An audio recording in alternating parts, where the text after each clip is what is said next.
appreciate y'all coming out this afternoon, and I know that you have been on the scene on South Elm this afternoon as well, so we appreciate your support. Today has been a very difficult day for Greensboro firefighters.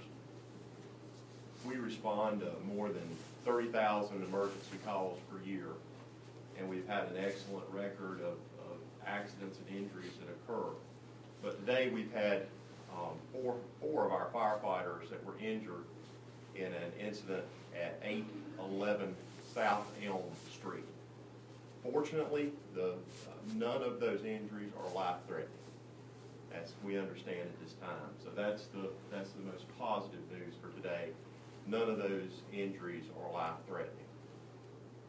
The business our units were responding to is Import Knights Body Repair at 811 South Elm Street. The call came in at approximately 12:47 p.m. Our crews arrived to find fire involved in the building. They made an interior attack onto the fire, which is our normal protocol.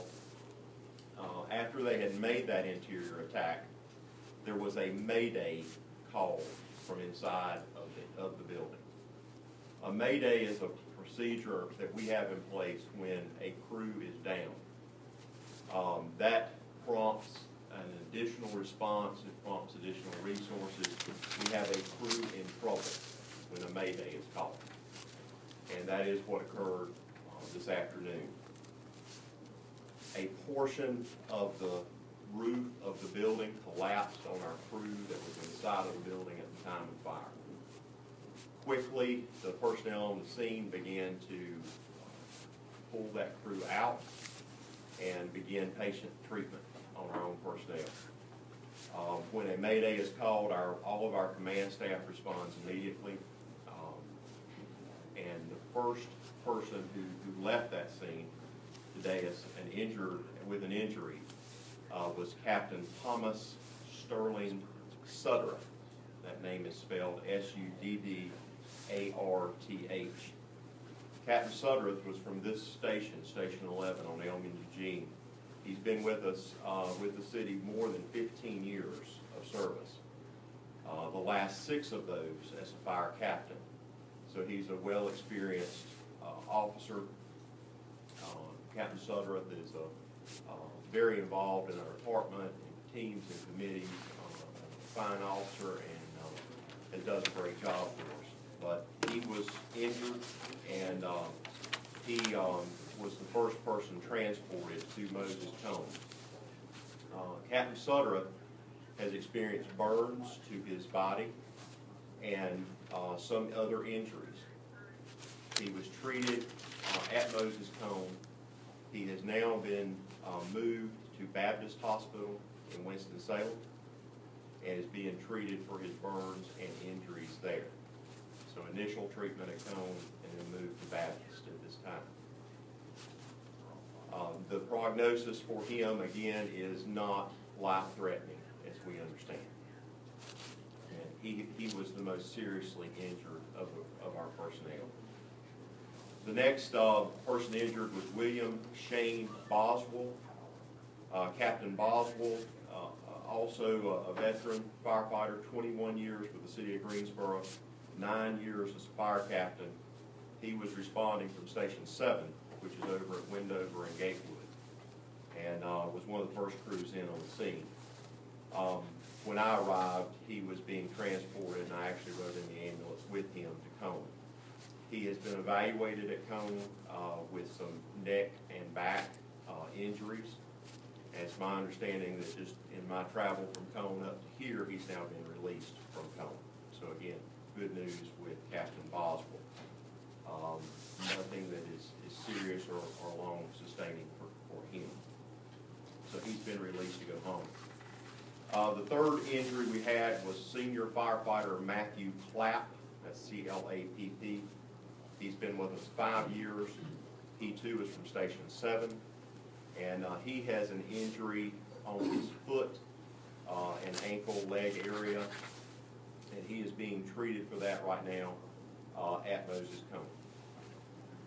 Our fourth injury came senior firefighter Brian Basham, that's spelled B-A-C-H-E-M-I-N. He's been with us 4 years, and he too was from Station 7. He was treated at home and released shortly after being treated. So he was released mid-afternoon today. So at this point, our thoughts, prayers, and our concern really is around Captain Suttereth and his family. We were able to contact them and have them at the hospital at Cone. They are now at the hospital in Winston-Salem, where we also have some of the Greensboro fire personnel assisting them there. There were 2 other minor injuries that we're aware of on site that have been treated or are being treated, but did not require any hospitalization. At this point, we are still working on the fire. We are still working to contain the fire. Those of you that were there earlier saw we're still working on hot spots.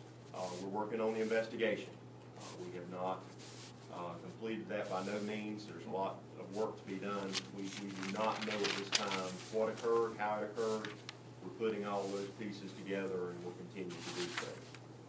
So I can't tell you about those items. Our coverage for the city has remained strong. We have called off-duty personnel. We've moved companies around. We've not had any lapse in coverage within the city. We are focused on supporting our firefighters who were part of this incident, who did not experience an injury. I have graciously received some help from the Charlotte Fire Department, who is here on site with us at this building, that will be here to help support our firefighters as a peer team. Also, personnel from Salisbury Fire Department have come. So both Charlotte and Salisbury have sent folks to us to help our folks work through this situation.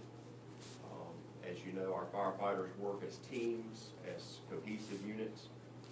When a comrade is injured, seriously injured in this case, it's a difficult thing to work through, and so we're very appreciative of the assistance from the City of Charlotte and the City of Salisbury today in them coming to help Greensboro firefighters.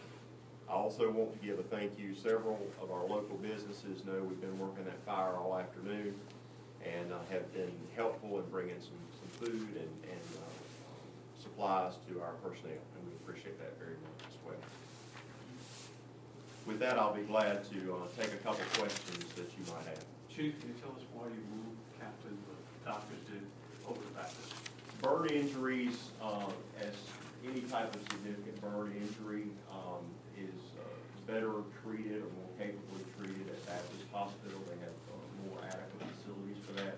And that would be a general protocol for any type. The doctors made the decision to make the move. He was transported by ground unit to Baptist. In regards to Captain Suttereth, you said his first name was Thomas? He goes by Sterling is what we know him as. Okay. His full name is Thomas Sterling Suttereth. And can you talk a little bit more about his injuries aside from the burn injuries? What else is he dealing with? Well, the doctors are working with that. I don't have a complete knowledge of that information. I do know he has some burn injuries. I do know he has some other injuries related to the collapse. I do not know the extent of those. He is going through some testing and, again, moved to Baptist in order to best treat his burn injuries, and they're going to be treating the others as well.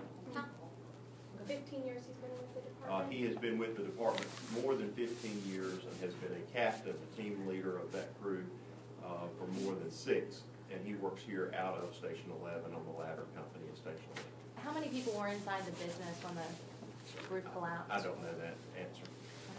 We had engaged interior operations, obviously the 11 crew and the 7 crew, and I can't tell you beyond that at this point. You said a portion of the roof collapsed, but not the entire roof? At the time of their injury, there was a portion. There may have been more that has collapsed now. I'm not aware. You said 2 other minor injuries. Were those due to the roof collapse, or did those Just happen in the after? firefighting operations, as part of the firefighting operations. And those have both been treated, my understanding, both been treated on scene or at a medical facility. Nothing that's requiring hospitalization. When's the last time you had something like this happen? I anticipated that question. Chief Nugent's here with me, a 35-year veteran of the department. We have been very blessed. We have not had a serious injury anywhere in that recent period of time. Now, there was a training fire a number of years ago, maybe about 8 to 10 years ago, that an off-duty firefighter had a heart attack. But as far as a line of duty serious injury, this is the first one we've had in a very long time. With the turnout gear and equipment you have, how does the firefighter get burns? We will go through all of that. We have one of our protocols immediately is to collect all the gear and equipment that person is using. We have secured that immediately, and that'll all be investigated as part of the after action. I can't tell you exactly what happened. Do you know the extent of the burns? We had heard things like third degree. I'm not aware exactly of the amount. How long were you guys on scene before that Mayday call? A matter of minutes. Do you know Captain Suttereth's condition, his official condition at Baptist? I do not. Was he transported by vehicle or by? He was transported by vehicle, ground transport from Cone to Baptist. Anybody else have any questions at this time? If Yeah. Joe, you have anything? So what was the original call? Structure fire. Structure fire? Wasn't a vehicle fire in the structure? No, there were vehicles, my understanding is there were some vehicles, the business is Import Knights Body Repair. I understand there were some vehicles in the business, but my understanding it was a reported destruction. And can you very quickly just say the names again so we just Sure. make sure we have those spellings? Absolutely. The first person transported Captain Thomas Sterling Suttereth. Second is Captain William Shane Boswell, Will you spell that last name, please? Boswell. Thank you. Senior firefighter Matthew Clapp, CLAPP, and senior firefighter Brian Basham, that's spelled BACHEMIN. Do you know how long that business has been there? I do not. Fire is still burning, you said? We're still working on extinguishing it now, so it has hot spots, and we'll be there quite a while. Do you expect to be there overnight? Contained, yes. It is not, there's no threat continuing from the fire at this time. We're just trying to get everything extinguished, and that has to happen in order for the investigation to occur. Hey, Chief, Who is investigating? Protocol as far as the 4 firefighters to go inside versus fighting it from outside? Why would they go in? What is that protocol? Well, we make a decision upon arrival to make an offensive attack or a defensive attack. And these officers based on the information they saw when they arrived, they made a decision to go inside and make an offensive type attack. And so the information they had, what they saw with their years of experience, said this is what we should do in this location. Nobody was inside, although there was any kind of rescue. Not now. All right, thank y'all. Chief is available in case you needed one more for a few more minutes. Also with us is Councilmember Jamal Fox.